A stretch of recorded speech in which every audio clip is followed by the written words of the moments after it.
All right, straight into more Magic action, and it must be my lucky round here because I get to cover another creature-based Golgari deck. I was thinking that for you. Well, so tell me about this deck and tell me how you feel it lines up for his 5-color creativity. Okay, so this time we have Golgari Yawgmoth, which is actually, has a lot of comparable elements to Elves in that it's explosive, it's a creature-based combo deck. It can access some of those more like kind of disruptive elements after sideboarding. But the goal here is to combine Yawgmoth with Undying creatures for either just a bunch of value or eventually an infinite combo that wins the game. To your question, Jarvis, I think 5-color creativity is a little bit of a tricky matchup because right away they have access to Wrenn and 6, Lightning Bolt, Prismatic Ending to disrupt your early development of mana and creatures, and then also their combo finish can be pretty scary for you. But this is actually similar. This is kind of how I would expect the matchup to play out on average, which is Joseph Puglisi, who by the way, we saw him in a previous match winning to be 6-0. So he won the first game here. But now Will Gonzalez gets to go first. He gets to side in some of his disruptive elements, including Necromentia, which we see resolving here, and he's going to strip away those Indomitable Creativities. So I have a question for you. Do you think it's better to name Indomitable Creativity or Archon of Cruelty? In a closed deck list event, I would name Indomitable Creativity in most circumstances. It's definitely a great question, Jarvis, because there's a couple things to think about. Number one, Joseph could have access to Transmogrify as a backup creativity.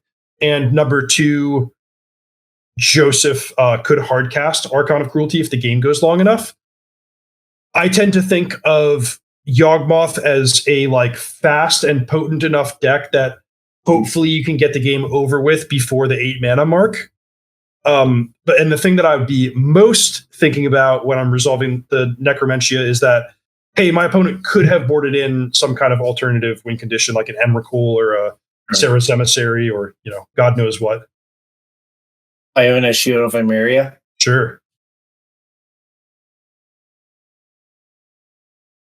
So this is an interesting situation because basically Joseph actually did have 3 copies of Indomitable Creativity in hand that were converted to zombies. I think you would much rather have the Indomitable Creativities, if you ask me. Boy, it's kind of a funny thing of one zombie Yawgmoth could care less, but the more zombies you can get, it's suddenly this is kind of a real thing, especially after sideboard where maybe Will boarded in some Thoughtseize type stuff. Wow. Holy smokes. But that works perfectly, right? Yeah, this is first of all, not a card that I would have expected to come in, but also this is Will saw the future and he's like, you know what? I got to pair the Necromentia with the Crime Punishment to clear away the zombies. Crime Punishment is a card I love. I particularly love this one because it can, unlike Engineered Explosives and Hidatsugu Consumes All, it can destroy the actual card Urza Saga. So I'm a huge fan of Crime Punishment in the Urza Saga matchups, but this is not a spot where I would have expected that to come in, but it is coming in clutch right now. Well, Joseph's life is so low that it's possible that they'll just be killed. Eldritch Evolution, pretty good draw. What would you search for here? Do you think Sheoldred came in?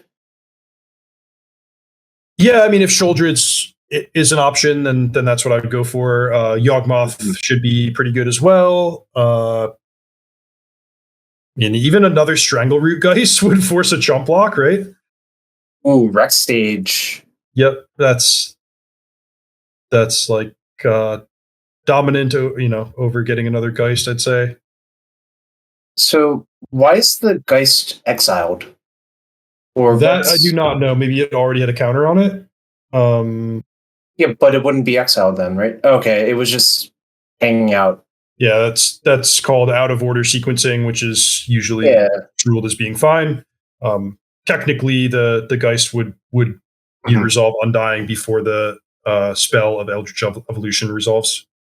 Well, look at that Grist minus on the Fable. So basically everything got killed. 2 Dwarven Mines. Do you go for the double block? Or do you... No. I Looks would like- probably chump and then kill Grist, or maybe you don't care about Grist. I don't know. It depends. Joseph has to think about what is my plan for winning the game now that Indomitable Creativity is gone.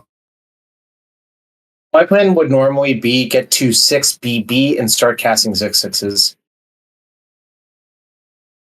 But it's going to be difficult considering we're at 3 life and most of our deck is fetch lands. Court of Calling.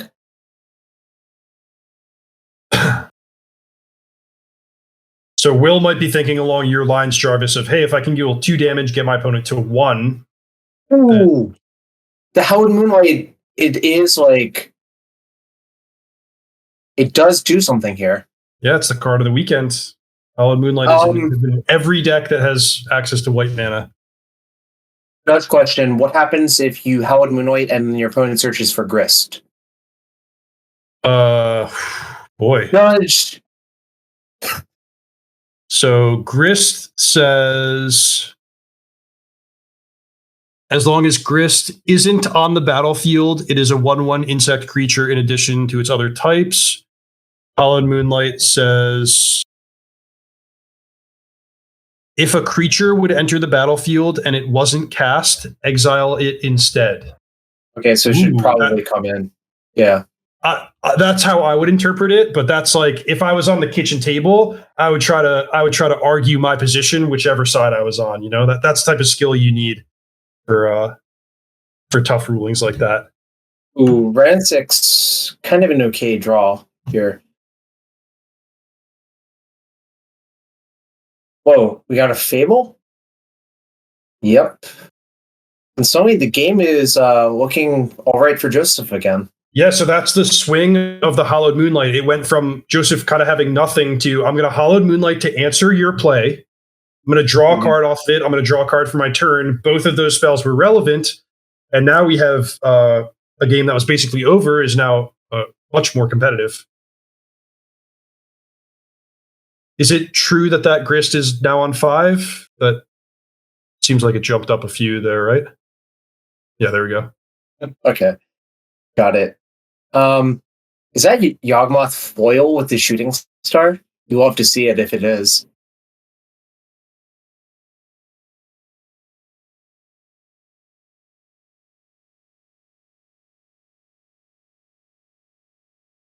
So again, Joseph thinking about the Fable trigger, I believe.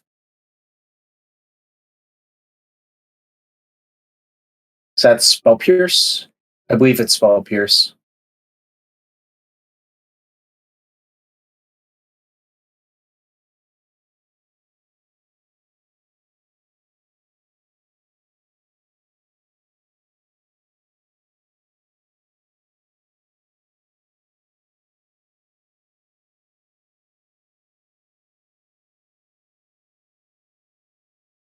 We're getting up to that 6 BB mark that you mentioned earlier, Jarvis. Yeah, that's the scary situation, because I think if an Archon's cast, it seems hard for Will to escape the Archon killing him, right? Right, or even just, you know, gaining enough life that the game is out of reach.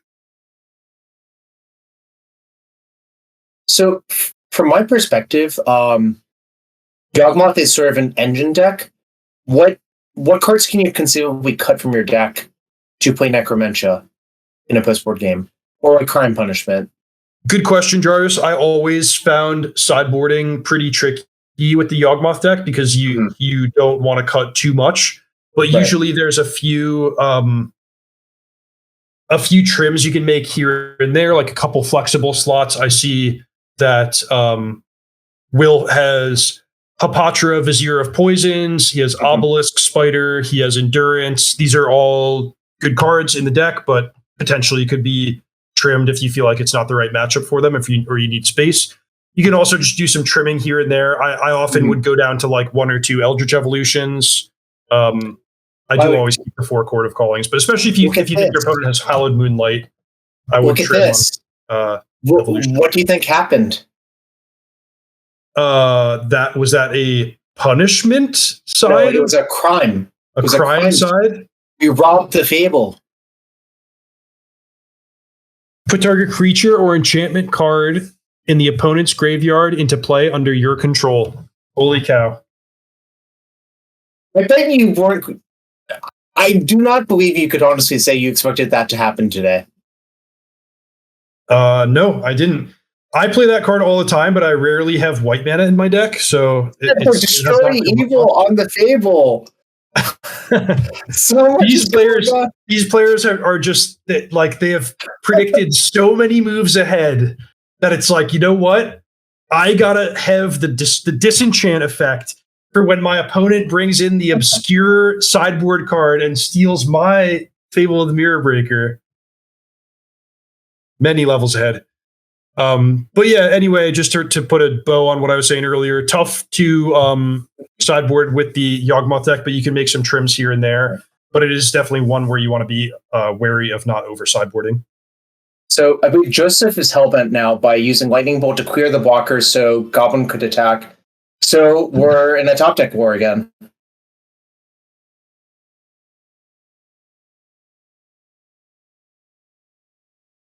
Ooh, 1 damage at a time. Birds of Paradise comes in. That's a very Bant play, I would say, right there. Now it's a Jund play. It's not just for Bant anymore. Yeah.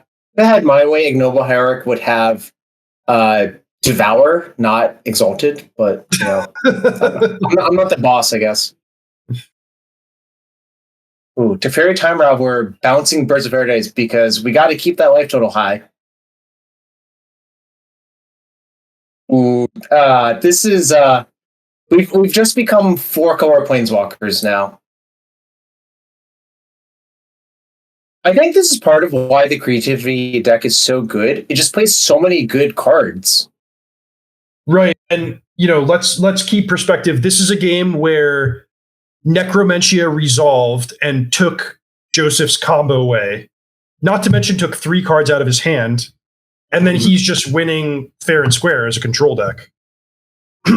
So, there are a lot of good sideboard cards against creativity that are out there. People have them. People have Necromentia, Hallowed Moonlight, Orvar the All-Form, but it's not a deck that folds to these basic level sideboard cards, and that's what makes it so strong and well-rounded.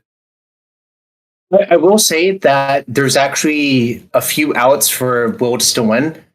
Basically, if Joseph doesn't end the game fast enough, Sheoldred kills him.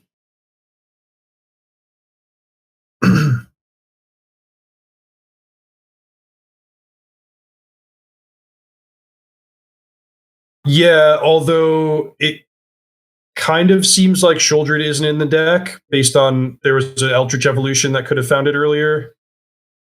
I don't know though. Maybe it's possible that Will resolved that Eldritch Evolution and wanted to diversify his assets against a possible Leyline binding. Right. So yeah, I don't know. We've seen very unexpected outcomes here, and this could be no surprise or no different. Well, I think by this point, if there's a Sheoldred in the deck and we have the ability to put into play, we will absolutely do so. Ooh, Stranglelord Geist is actually not terrible here. Problem is the Fable of the Mirror Breaker is active. Yeah. So it can make steady stream of jump blockers.